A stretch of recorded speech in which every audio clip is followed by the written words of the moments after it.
Dunamis Mission의 Teo Hayashi and Andre are here. 어디 계세요? 잠깐만 일어나 보세요. Stand up, please. 예, 감사합니다. 박수로 환영해 주시고요.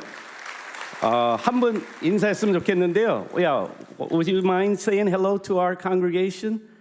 Yes, and we'll give you a mic here, and I will translate for you if you allow me.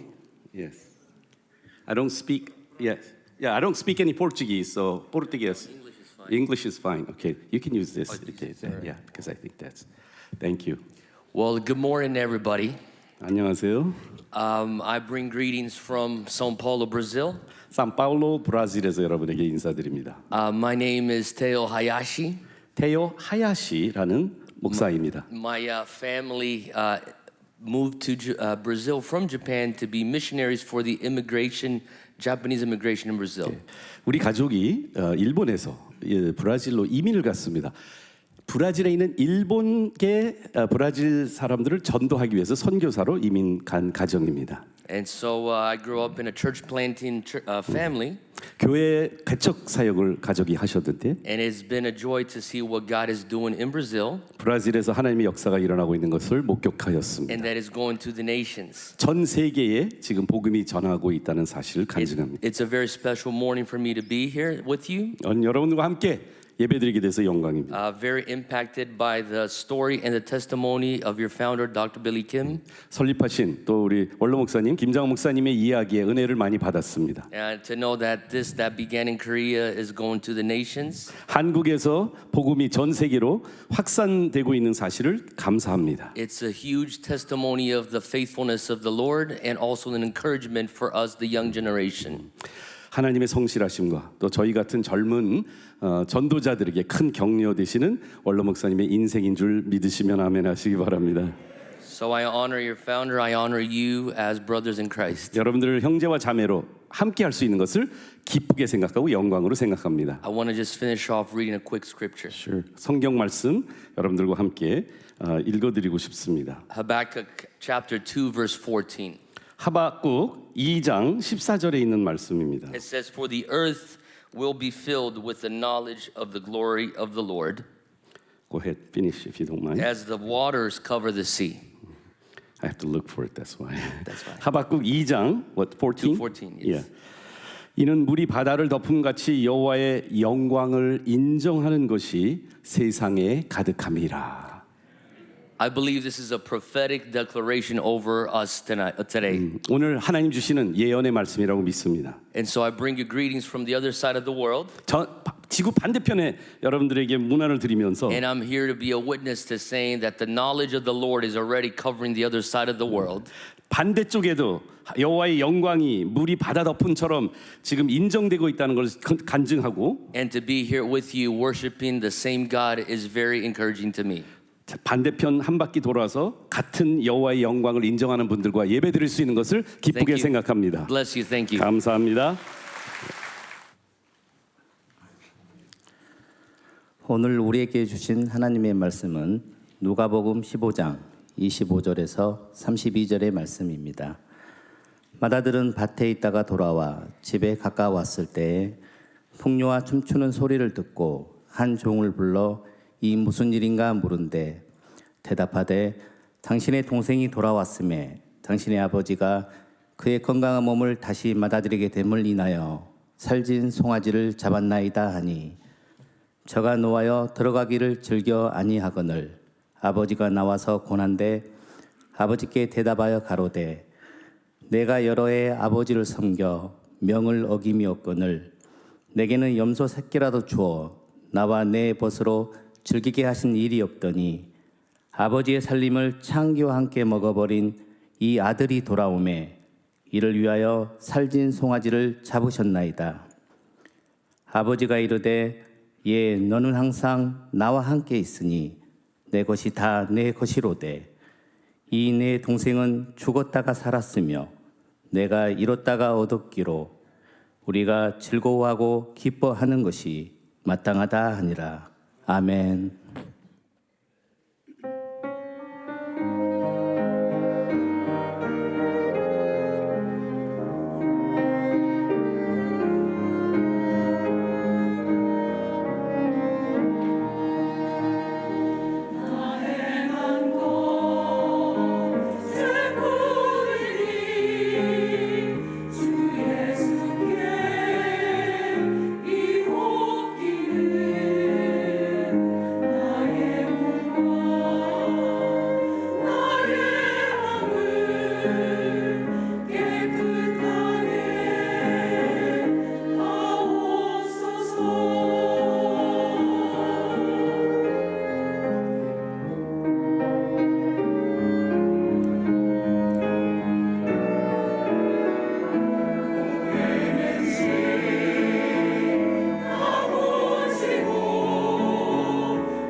now I'm found, was blind, but now I see.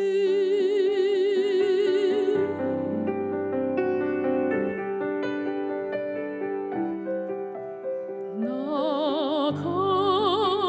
같은 죄인 살리신 주 은혜 놀라워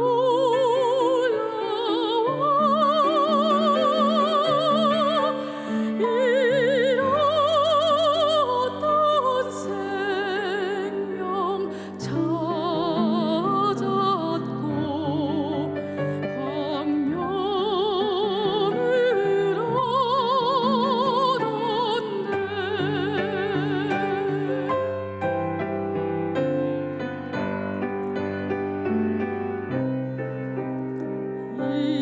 이제껏 내가 산 것도 주님의 은혜라. 또 나를 장차 본향에 인도해 주시리.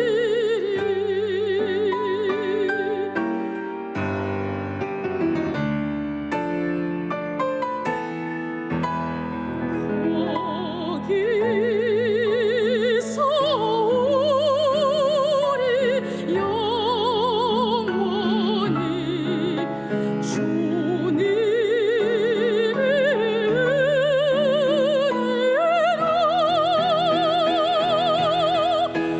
해처럼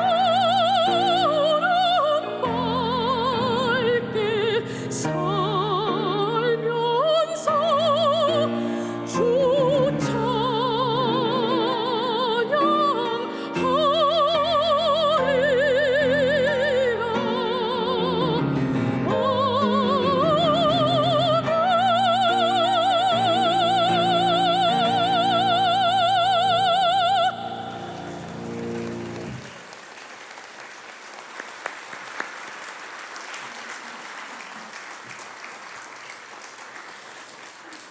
옛날에 초등학교 학생들이 나와서 바이올린도 하고 뭐 했는데 요새 안 보이길래 엄마도 안 나와요 요새? 그 찬양 대장이 한번 걔들 대학교 가면 내가 장학금 준다고 그랬는데 통 안 보이니까 앞으로 장학금도 포기하는 것 같은데 어디 다른 교회 나가서 하나 한번 연락을 해보시고요. 또 옛날에 열심히 나오다가 오늘 처음 나오신 분이 계신데 정말 열심히 나왔어요 그동안에. 근데 어디 방황하고 돌아다니다가 오늘 두 분이 처음 나오셨어요. 회장님 잠깐 한번 일어나 보세요. 예, 버떡 일어나 보세요. 두 분, 예, 같이 오셨어. 예, 한번 뜨거운 박수로.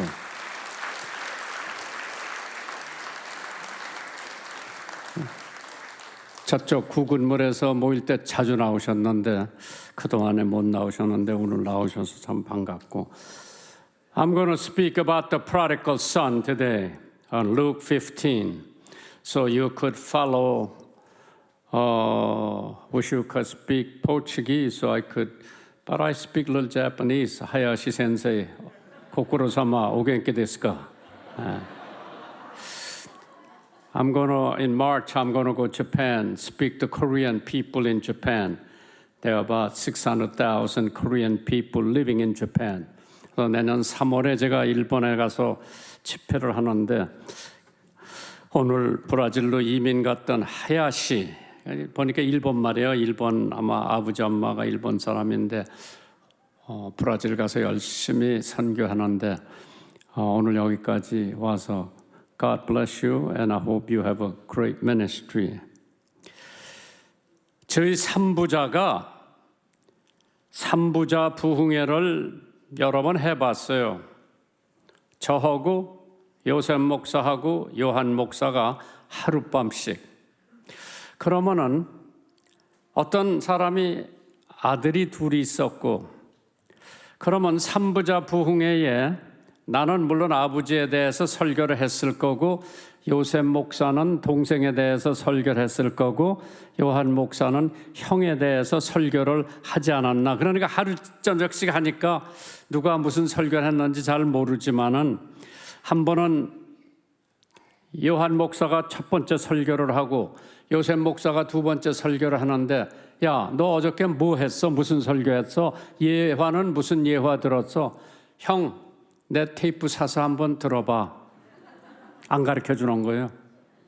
그런데 어떤 때는 예화를 요한이가 했는데 요셉 목사가 요한이가 한 줄 모르고 자기가 또 하는데, 요한이가 했을 때는 깔깔깔깔 웃었는데 요셉이가 똑같은 예화를 하니까 덤덤하게 앉아 있는 거예요. 삼부자, 탕자의 비유.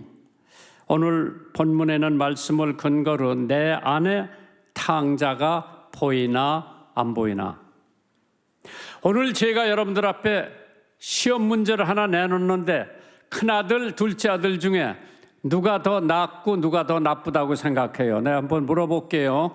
큰아들이 더 나쁘다고 생각하는 사람 손 들어보세요. 둘째 아들이 더 나쁘다고 생각하는 사람 손 들어보세요. 아무것도 모른다는 사람 손 들어보세요.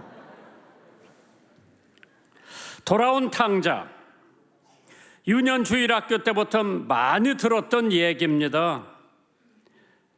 그래서 이 시간에 탕자가 아닌 그 형에 대해서 한번 살펴보려고 하는데, 만약 두 형제를 놓고 누가 더 나쁘냐 좋으냐 물어보면은 대부분 사람들은 재산을 다 허비하고 허랑방탕한 동생이 나쁘다고 그랬을 텐데, 그러나 오늘 설교 중심은 형에 대해서 한번 말씀을 드려볼게. 혹시 여러분들 마음 가운데 나도 형의 탕자의 마음이 있나 없나 한번 생각해 보시기 바랍니다. 왜 형과 동생을 비교해 봤을 때에 오늘 설교 말씀에 잘 들어보세요. 허랑방탕했다, 담배, 술, 마약, 이건 마음만 먹으면 하루아침에 결단할 수 있어요. 안 먹겠다, 하루아침에. 그러나 우리 마음에 가지고 있는 시기, 질투, 모략, 중상, 이거는 하루아침에 결단 못해요. 평생 우리가 늘 하는 게 남 시기하고 질투하고 모략하고 중상하고 미워하고, 이거는 우리 마음에서 하루아침에 제거가 안 됩니다. 그러나 술 먹던 사람, 담배 피던 사람, 도박하던 사람, 마음만 먹으면 하루아침에 딱 끝마칠 수 있죠. 그러면은 동생이 허랑방탕하고 정말 낭비 재산 다 낭비하고 술, 담배, 마약 다 했을 거 하루아침에 그건 청산할 수가 있지만은 형이 가지고 있던 미워하는 마음, 시기하는 마음, 하루아침에 정리가 안 됩니다.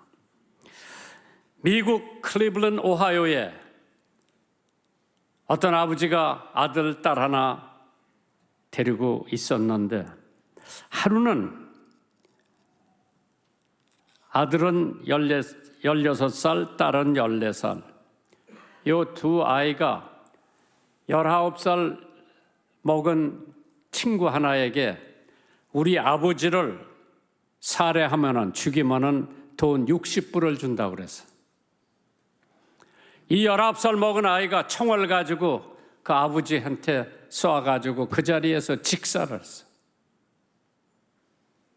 돈 60불을 받았습니다. 이 남매는 아버지 크레딧 카드를 가지고 2,000불을 삽시간에 낭비했죠. 자전거 샀죠. 노트북 샀죠. 극장 갔죠.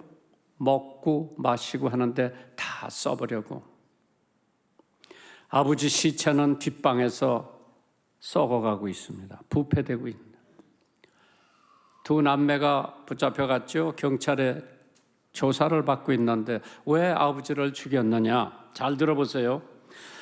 아버지가 뭐든 우리들 마음대로 못하게 하고 밤에도 못 나가게 하고 술, 담배도 못하게 하고 귀찮게 해서 죽였다고 고백을 합니다. 디모데 후서 3장 2절에 있는 말씀 그대로 나타나는 현실이죠. 사람들은 자기를 사랑하며 돈을 사랑하며 자긍하며 교만하며 회방하며 부모를 거역하며 감사치 아니하며 거룩하지 아니했다고 했습니다. 말세의 징조. 소크라테스가 이런 말을 했죠. 형제는 금전보다 존귀하다고 그랬어요. 금전은 자기가 보호를 해줘야 되지만은 형제는 자기를 보호해 준다고 그랬죠. 금전은 감각이 없지만은 형제에게는 동정이 있다고 그랬어요. 만약 여러분이 10억을 장롱 밑에 놔뒀다고 할 것 같으면 어디를 가든지 10억이 그대로 있을까 없을까 걱정을 하죠. 돈은 나를 보호 못 해줍니다. 그러나 형제는 나를 보호해 줄 수 있는 줄 믿으시기 바랍니다. 잠언 17장 17절에 친구는 사랑이 끊어지지 아니하고 형제는 위급할 때 위하여 낳느니라. 로마서 12장 10절에 형제를 사랑하여 서로 위하고 존경하기를 서로 먼저 하라고 했습니다. 어느 마을에 두 형제가 살고 있었어요. 형은 대가족을 거느리고 살고 있었고 동생은 혼자서 살고 있었습니다. 어느 날 밤에 문득 동생 생각이 나서 형은 동생 집에 쌀이 떨어졌을 텐데 하고 곡식을 한 가마씩 지고 이웃 마을로 갈 채비를 했습니다. 같은 시각에 동생도 형을 생각하면서 형님은 대가족을 이끌어 나가기 때문에 양식이 떨어졌을 텐데 하고 자기도 양식을 자루에다 넣어서 치고 두 사람이 자기 집을 떠납니다. 한중간쯤 와가지고 어느 마을에서 두 형제가 만나게 됩니다. 그러다가 두 마을의 중간쯤에서 생각지도 않았던 서로 형제가 조우를 합니다. 사연을 들은 형제들은 서로 와락 끌어안고 감격의 눈물을 흘렸다고 합니다. 시편 133편 1절에 형제가 연합하여 동거함이 어찌 그리 선하고 아름다운고. 야고보서 2장 15절에 만일 형제나 자매가 헐벗고 일용할 양식이 없는데 너희 중에 누구든지 그에게 이르기를 평안히 가라, 더 없게 하라, 배부르게 하라 하며 그 몸에 쓸 것을 주지 아니하면 무슨 이익이 있느냐. 진정 돌아봐야 할 사람은 탕자의 형입니다. 이제 탕자의 형이 어떠한 사람인가 우리가 생각해 보면서 그 탕자 형이 가지고 있는 마음 나도 가지고 있지 않은가 한 번 정도 짚고 넘어가면 은혜가 될 줄 믿으시면 아멘 하시기 바랍니다. 첫째, 형은 열심히 일하는 사람이었습니다. 형의 장점이죠. 열심히 일했습니다. 누가복음 15장 25절 보세요. 오늘 본문에 있는 말씀입니다. 맏아들은 형이지요. 밭에 있다가 돌아와 집에 가까이 왔을 때에 풍류와 춤추는 소리를 들었다고 그랬어요. 맏아들이 어디 있었다고 했습니까? 밭에 있었다고 그랬어요. 밭에 뭐 하러 있었어요? 김 메고 거름 주고 물 주고 물고 크두고 다 밭에 소득을 증진하기 위해서 형은 밭에 있었다고 그랬어요. 그 사람은 게으른 사람이 아니었습니다. 부지런한 사람이었어요. 이것이 형의 장점이라고 하죠. 일하지 않는 풍조는 망조라고 할 수 있습니다. 밭에 있었다고 하는 것은 열심히 일을 했다고 하는 것을 입증해 주는 줄 믿으시기 바랍니다. 형, 장점이에요. 장남으로서 집안의 번창을 위해 부지런히 일을 했던 칭찬받을 만한 인물이었습니다. 극장도 안 가고 노래방도 안 가고 향락이 아니라 밭에서 열심히 일을 했던 형이요. 소득을 증진 위해서 김도 메고 북도 돋아주고 소독도 하고 물도랑을 내기도 하고 열심히 일을 하고 있던 형이었습니다. 나무랄 게 아무것도 없었습니다. 형이 그에게 그렇게 땀을 흘려 일하는 동안에 동생은 밖에 돌아다니면서 재산을 허랑방탕하게 낭비했다고 그랬어요. 여기까지 본다고 같으면 형은 훌륭하고 위대한 사람이고 동생은 개망난이라고 생각을 할 수가 있을 겁니다. 하나님은 게으른 사람을 쓰신 적이 없었습니다. 부지런한 사람을 하나님은 늘 들어 쓰시는 줄 믿으시기 바랍니다. 하나님은 부지런한 사람에게 사명을 주셨죠. 부지런한 목동 다윗이 하나님이 쓰임을 받았습니다. 타작마당에서 열심히 일했던 기디온은 하나님께서 300용사를 통해서 이스라엘의 승리를 거두었습니다. 새벽 일찍 이삭을 제단에 드리려 아브라함을 보내서 아브라함을 하나님은 쓰셨죠. 부지런했던 어부 베드로와 요한을 하나님께서 들어 쓰셨습니다. 로마서 12장 11절에 부지런하여 게으르지 말고 열심을 품고 주를 섬기라고 했습니다. 하나님께서 오늘날 수많은 백성들 중에 누구를 들어 쓰시겠느냐? 하나님 앞에 게으르지 않고 부지런히 일하는 사람을 하나님께서 들어 쓰시는 줄 믿으시기 바랍니다. 나 같은 사람 백도 없어. 봐주는 사람도 없어요. 우리 형님들 국민학교도 못 나왔어. 우리 어머니 아버지는 말할 것도 없고. 하나님께서 나 같은 사람을 쓰신 이유는 한 가지밖에 없어. 나 부지런했어. 안 믿나요 여기? 30년을 매일 새벽 5시에 차를 타고 서울로 출근하는 사람은 수원에 나밖에 없을 거예요. 부지런했어. 하우스보이 할 때도 부지런했어. 미국서 중학교, 고등학교, 대학교, 대학원 다닐 때 부지런했어. 한국에 와서도 부지런했어. 나는 백도 없고 재산도 없고 별로 아무것도 없는 사람인데 하나님께서 부지런한 거 하나 보시고 오늘날까지 지켜주신 줄 믿으시면 아멘 하시고. 이 장자 형은 일을 무서워하지 않았어요.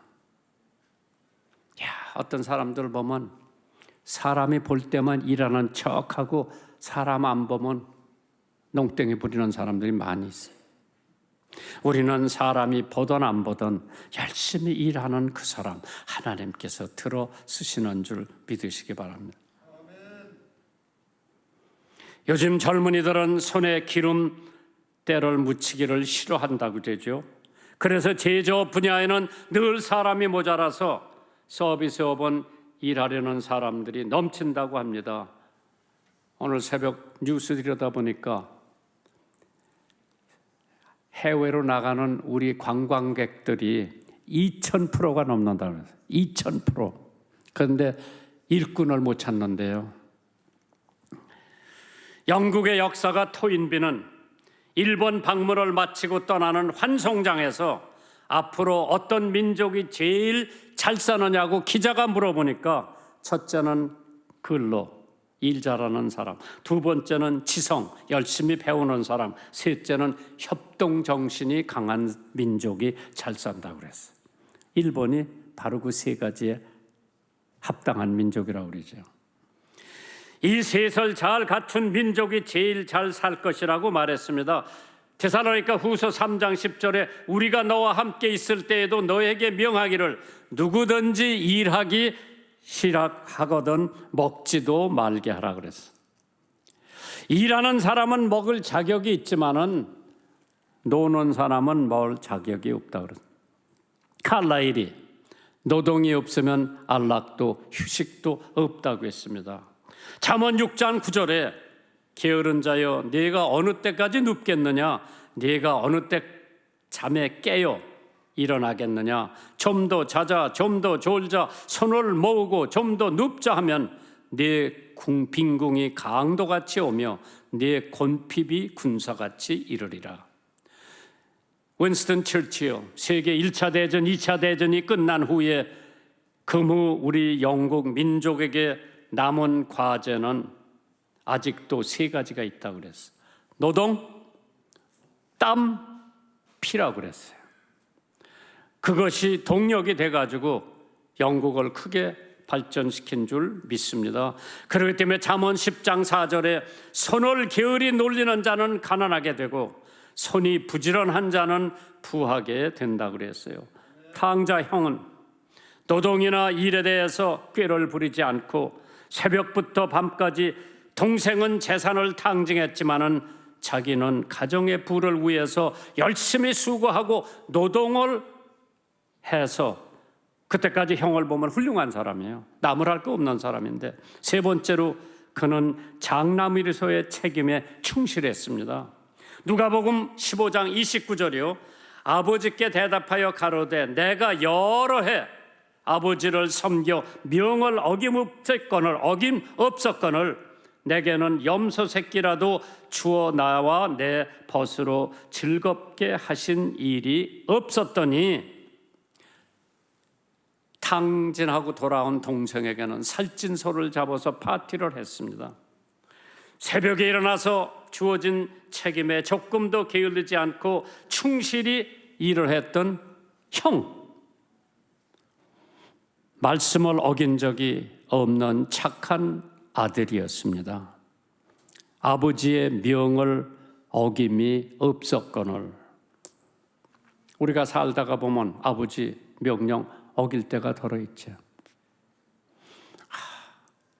우리 어머니가 늘 우리 큰형님 어디 가서 시장 갔다 오면은 바로 집으로 안 오시고 늘 술집에 가서 한 얘기 또 하고 한 얘기 또 하고, 그럼 우리 어머니가 걱정을 하시고 우리 형제에게 너 형 데리고 와라. 난 지금 숙제할 일이 태산 같은데 엄마가 가서 술 취한 형 데려오라 그러니까 가긴 가지만은 감어서 중얼중얼 불만 불평하고 갔어요. 어떤 땐 형 욕도 하고 갔어. 주책에 맨날 술만 드시고. 가긴 갔어요. 어머니 아버지 명 어기지는 않았지만은 마음에는 어긴 거라 다름없어요. 아버지의 명을 어김이 없었거늘. 아버지 말씀이라면 한 번도 어긴 적이 없었습니다. 얼마나 훌륭한 형이에요. 학교에서도 말 잘 듣고 부모님의 말씀도 잘 듣고, 두 번째로 아버지를 잘 섬기는 아들이었습니다. 아버지를 여러 해 섬겼다고 그러잖아요. 1년이 아니고 2년이 아니고 오랫동안 여러 해 동안 아버지를 섬겼던 큰아들. 그러나 마음으로 섬긴 것이 아니고 물질로 섬긴 것도 아니고 마음으로 섬겼어요. 누가복음 18장 11절에 바리새인은 서서 따로 기도하여 가로되 하나님이여, 나는 다른 사람들 곧 토색, 불의, 간음하는 자들과 같지 아니하고 이 세리와도 같지 아니함을 감사하나이다. Self-righteous. 나는 이런 바리새인들과 같이, 이런 세리들과 같지 않고 일주일에 2번 금식을 하고 안식일을 열심히 지키고 헌금을 어려운 사람들에게 드린다고 자랑한 바리새인 기도하고, 성전에 들어가지도 않고 자기 가슴을 치면서 나는 죄인입니다, 나를 용서해 주옵소서 하는 사람의 기도하고, 하나님께서 누구의 기도를 들어주셨겠느냐? 물론 가슴을 치면서 회개한 사람의 기도를 들었다고 하죠. 아버지의 마음을 진정으로 헤아리지 못한 것으로 보이는 이 큰아들, 아버지를 그저 형식적으로 섬기지 않았나? 죽었다고 생각한 동생이 돌아와서 잔치를 베풀고 있는데도 형이 기뻐할 뿐만 아니라 오랜만에 아버지의 얼굴에 회색이 돌아서 기쁨이 돌아서, 얼마나 큰아들이 기뻐해야 되는데 그거 아랑곳 없이 마치 형식적이고 위선적인 섬김에 지나치지 않았던 형의 모습, 마지 못해서 아버지를 섬기지 않았나. 빌립보서 2장 5절에 너희 안에 이 마음을 품어라.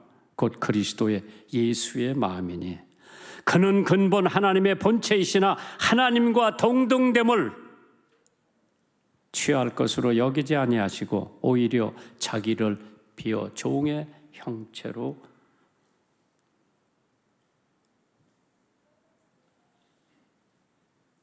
사람들과 같이 되었다고 했죠. 만약 형이 예수의 사랑, 예수의 정신, 예수의 겸손만 가지고 있었다면은 재산을 다 탕진하고 돌아온 동생이라도 기뻐하고 껴안았을 거예요. 그러나 형에는 예수의 마음이 하나도 없었어요.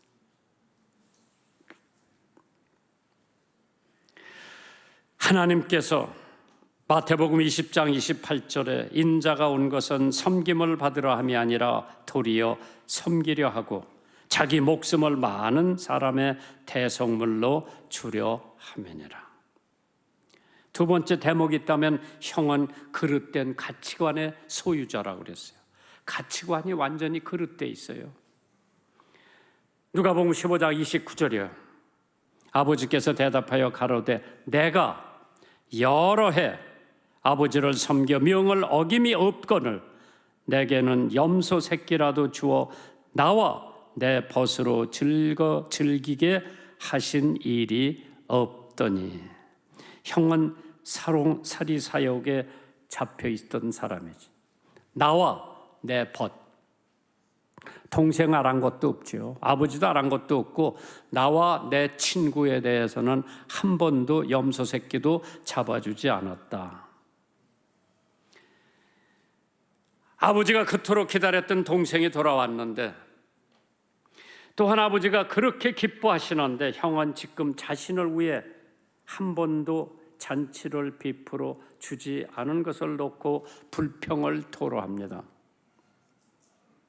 디모데후서 4장 3절에 때가 이르르니 사람이 바른 교훈을 받지 아니하며 귀가 가려워서 자기의 사욕을 쫓을 스승을 많이 두었다고 했습니다.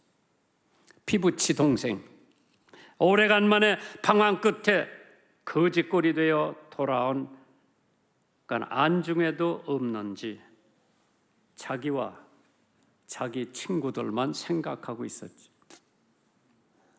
오늘 한국의 많은 문제들이 왜 일어나고 있는가? 정치권의 부정부패, 사리사욕 때문에, 당리당략 때문에. 나라는 뭐 없어. 우리 당, 내 국회의원 자리, 교육의 부조리, 사리사욕 때문에. 교통의 문제, 사리사욕 때문에. 우선자들은 항상 피해의식에 잠겨서 산다고 하죠. 이기주의에 사로잡혀 있었습니다. 염소 새끼라도 잡아주지 않았다. 자, 한번 이 말씀을 보면서 만약 아버지더러 아버지 올해 대풍, 풍년이고 소득도 많고 짐승들이 새끼도 많이 낳는데 소 한 마리 잡든지 송아지 한 마리 잡아서 동네 사람들 데려다 잔치를 할까요? 하면 아버지가 승낙했겠어요? 안 했겠어요? 승낙했죠. 탕진하고 돌아온 아들을 위해서 살찐 송아지를 잡았다면은 오랫동안 이름도 없이 말도 없이 열심히 수고한 형이, 큰아들이 소 한 마리 잡아서 우리 동네 잔치할게요. 그러면 그래 해라 그랬을 거예요. 구하지 않았기 때문에 이루어지지 않은 거예요. 예수님께서 우리들에게 구하라. 그리하면 찾을 것이요. 찾으라. 찾는다. 문을 두드리라. 그러면 열린다고 그랬어. 우리는 필요한 거 있으면 하나님 앞에 구하면 돼요. 그러나 아버지한테 구하지 않고 줄 때만 기다리고 있는 성도들, 구하세요 이제. 참 하나님께서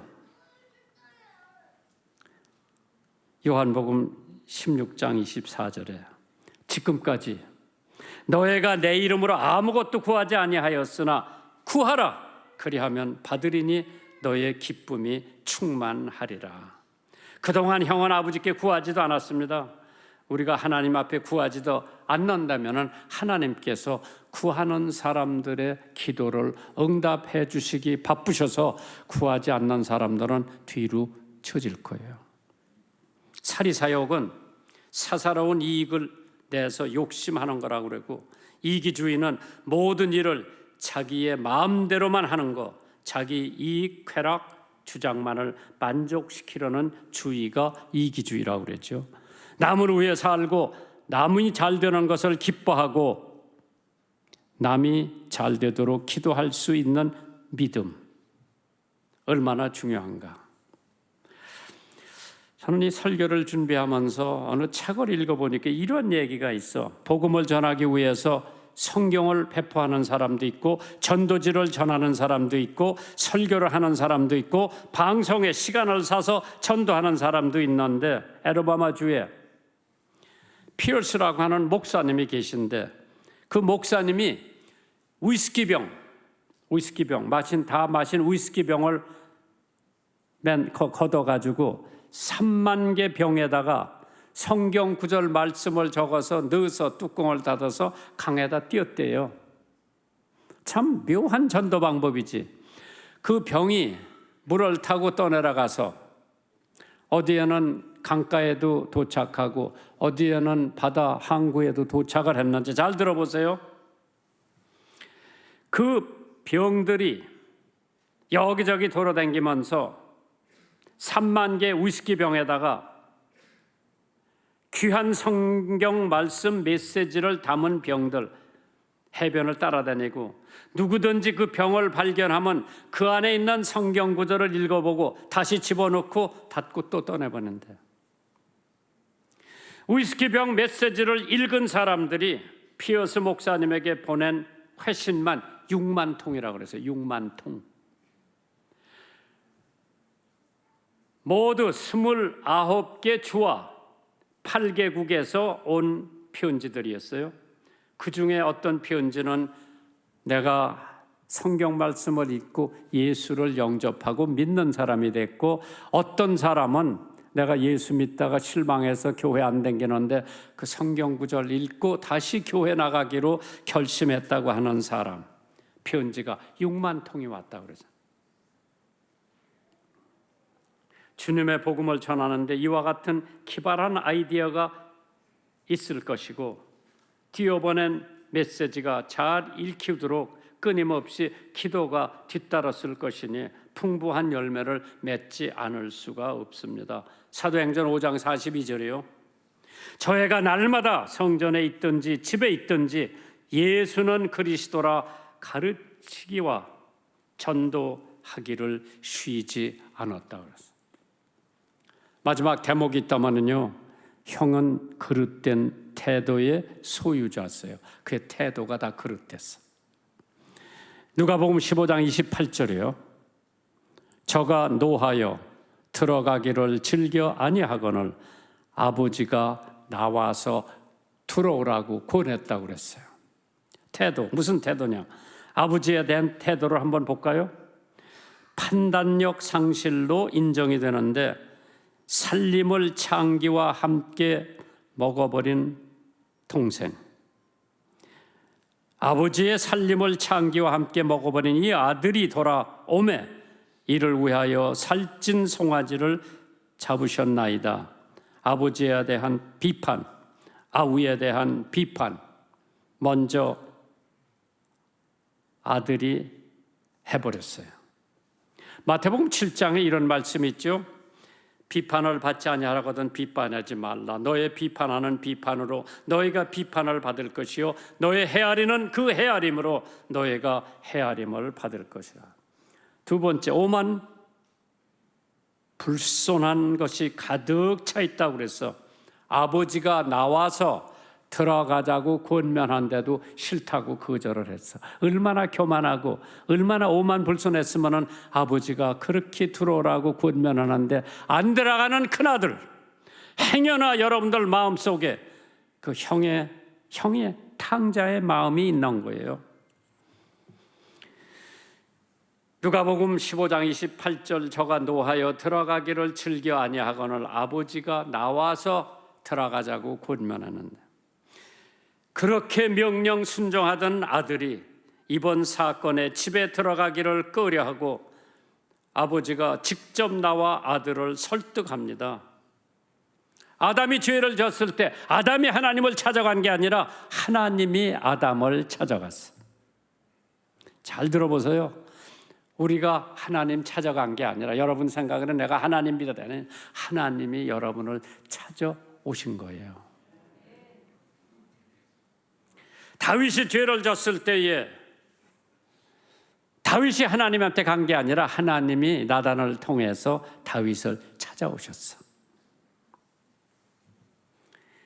사도들이 실망하고 고기 잡으러 갔을 때 예수께서 사도들을 찾아가셨어.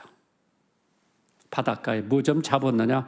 밤새도록 낚시를 못 잡았어. 예수님께서 바른 쪽에 그물을 내려놔라. 들어 올리니까 고기가 몇 마리가 잡혔어? 153마리가 잡혔어. 와서 조반 먹으라고 예수님이 이미 떡하고 생선을 굽고 계셨을 때에 새로 잡은 생선을 좀 갖고 와라. 예수님 부활하신 후요, 예수님 생선도 굽고 떡도 굽고 제자들하고 나누시면서 베드로에게 너는 이 사람들보다 나를 사랑하느냐 3번 물어보셨어요.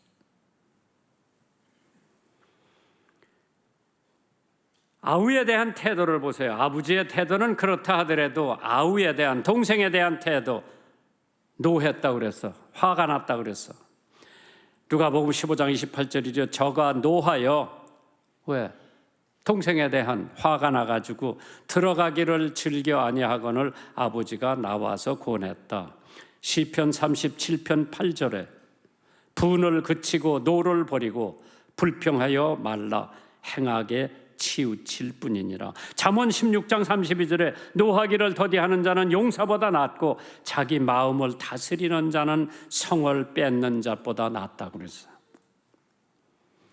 동생이 돌아왔는데 기쁨으로 대하지 않는 태도, 즐겨 아니하거늘. 정말 기뻐해야 할 형이, 아우가 왔으니 말동무도 할 수 있고 일도 같이 하고 팔씨름도 같이 하고 놀아도 같이 갈 수 있지 않나.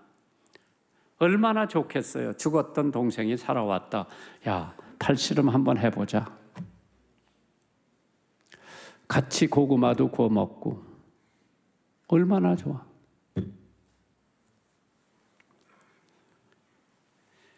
저가 화가 나고 노하여 들어가기를 즐거 아니했다고. 어쩌면 그는 동생이 끝내 돌아오지 않기를 바랬을런지도 모르지요. 동생이 없으면 아버지의 재산을 다 자기가 찾을 텐데 이 거지 같은 동생이 또 와가지고 할 수 없이 아버지가 또 나누어 주지 않을까. 미국에 커다란 농장을 경영하는 테일러 씨가 있어요. 테일러 씨가 하루는 도로 다니던 청년 하나가 일자리를 달라고 했을 때에 건장하게 보이고 똑똑하게 보여서 일자리를 줬어요. 잠자리는 커다란 마초 같은 거 갖다 넣어두고 있는데 거기서 그냥 자고 거기서 밥 얻어 먹고 열심히 일을 했어. 그 사람 first name이 제임스야. 어떻게 열심히 일을 했고 성실하게 일을 했던지 테일러 씨 딸이 그 청년을 좋아하기 시작했어요. 둘이 애정까지 갖게 됐죠. 테일러 씨가 깜짝 놀래가지고 족보도 모르는 놈, 집도 없는 놈, 어떻게 내 딸을 감히 넘겨다봐 내쫓았어. 몇 해 후에 아버지가 그 창고를 정리하다가 기둥에 이름 새긴 것을 봤어. 제임스 갈필드라고 이름을, 그 청년 이름을 거기다가 새겨놨어. 30년 후에 그 사람이 미국 20대 대통령으로 제임스 에이브람 갈필드 대통령이 됐죠. 이 아버지가 깜짝 놀란 거야. 만약 그때 그 청년을 그냥 딸하고 결혼하게 내버려뒀으면은 대통령의 장인이 되었을 텐데 그 일시적인 실수. 집도 없고 족보도 없는 애 감히 우리 집 딸을 남겨다봐 내쫓았어. 근데 걔가 그냥 심심하니까 자기 이름을 그 기둥에다가 새겨놨어. 30년 후에 그 청년이 미국 20대 대통령이 된 거예요. 한 번의 실수 결단이, 한 번 잘못 결단한 것이 후에 아주 후회가 막심한 거죠. 이 형도 마찬가지요. 비록 한 번 잘못해가지고 가족의 재산을 탕진했다 하더라도 다시 돌아왔으니 얼마나 기쁠까. 부둥켜 안고 서로 형제 우애를 다짐했다고 할 것 같으면 그 형은 성경에 이렇게 끝마치지를 않았을 거예요. 예수님께서는 과부 둘 랩돈 헌금 크게 보시고 칭찬을 하셨습니다. 요한복음 7장 24절에 외모로 판단하지 말고 공의의 판단으로 판단하라고 했어요. 오늘 우리가 가져야 할 모습이 어떠한 모습인가? 누가복음 15장 31절 32절에 있어요. 아버지가 이르되 예 너는 항상 나와 함께 있으니 내 것이다 내 것이고 이 내 동생은 죽었다가 살아났으며 내가 잃었다가 얻었기로 우리가 즐거워하고 기뻐하는 것이 마땅하다 하니라. 불평하는 큰아들을 사랑으로 끄하는 아버지, 우리가 눈여겨봐야 합니다. 아버지의 태도, 그런 큰아들이라도 재산을 탕진한 탕자만 끌어안고 포옹을 하고 입을 맞춘 것이 아니라 냉정하고 형식적인 큰아들도 아버지가 껴안았다고 하는 것이구나.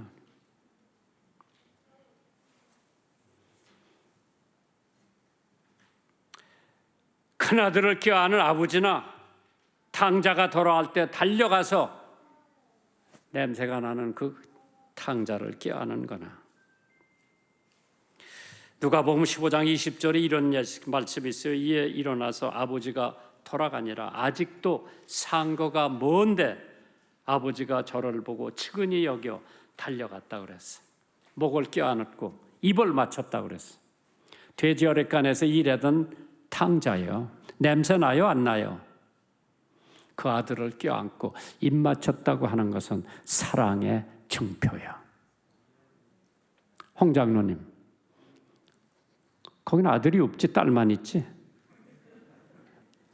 만약 그런 아들이 돌아왔다고 할 것 같으면은 나 같으면 야 무슨 살찐 송아지요. 저 삐쩍 말든 닭이나 한 마리 잡아라 그랬어. 그것도 과하지. 그것도 나니까 목사니까 그 정도로 하지. 아마 홍 장로는 다시 내쫓으라고 그럴 거예요. 다 탕진했어. 무슨 낯짝으로 돌아와요. 그래도 그 탕자가 뭐라 나는 아버지의 아들이라고 일컬을 수가 없다. 그러나 아버지 집에는 머슴이 많아 일꾼이 많은데 나를 아들로 생각하지 말고 일꾼으로 밥이나 실컷 달라 그래서 밥이나 실컷. 야, 난 그 아버지를 보면서 탕자가 돌아왔어. 잘 보세요. 첫 번째 신발 가져오라 그랬어. 신발 갖다 줬어. 왜? 사명 주기 위해서. 옷을 갖다 입히라고 그랬어. 새 옷 갖다 입혔어.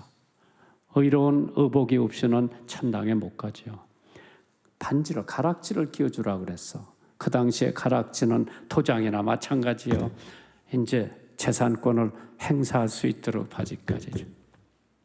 야, 나는 그것을 보면서 훌륭한 아버지, 하나님을 상징하지 않나, 나 같은 사람. 그 아버지 하나님께서 야, 다 떨어진 신발, 새 신발 갖다 줘라. 사명 주신 거예요. 옷을 갖다 입혀라. 나에게 은혜를 주시는 거지.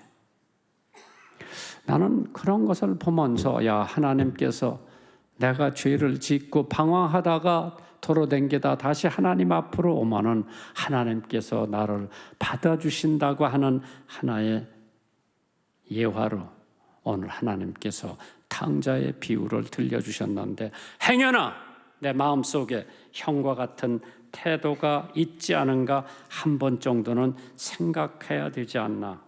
사람이면 다 사람인가? 사람다워야 사람이지.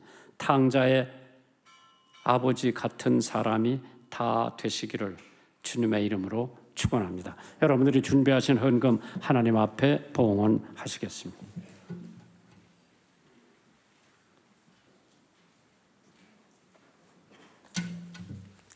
살아계신 하나님 아버지, 우리가 진정과 신령으로 드린 이 예배와 찬양을 받아주심에 감사드립니다. 이 시간 저희들이 주님 앞에 나올 때 주님께서 베풀어 주신 은혜에 감사하여 정성스러운 마음으로 예물을 드립니다. 이 예물이 진정 하나님이 원하시는 곳에 쓰여지게 하시고 이것을 통하여 하나님의 영광이 드러나게 하시옵소서. 이 모든 말씀 예수님의 이름으로 기도드립니다. 아멘.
만복의 근원한 하나님, 온 백성 찬송 드리고 저 천사여 찬송하세.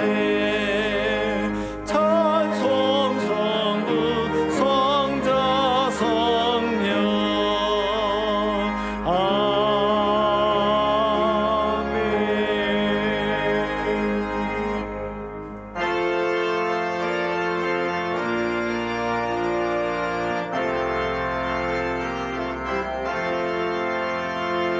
죄진 마트들이 그주 어찌 좋은 짐근지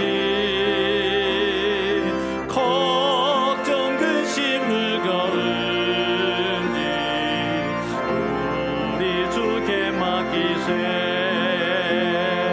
주께 고함 없는 고로 복을 얻지 못하네. 사람들이 어찌하여 아랠 줄을 모를까.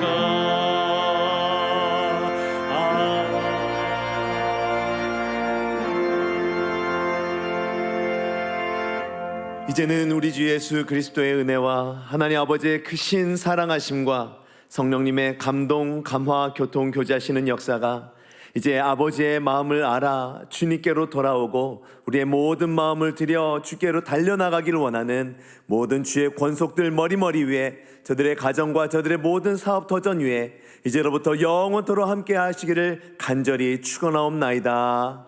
아멘.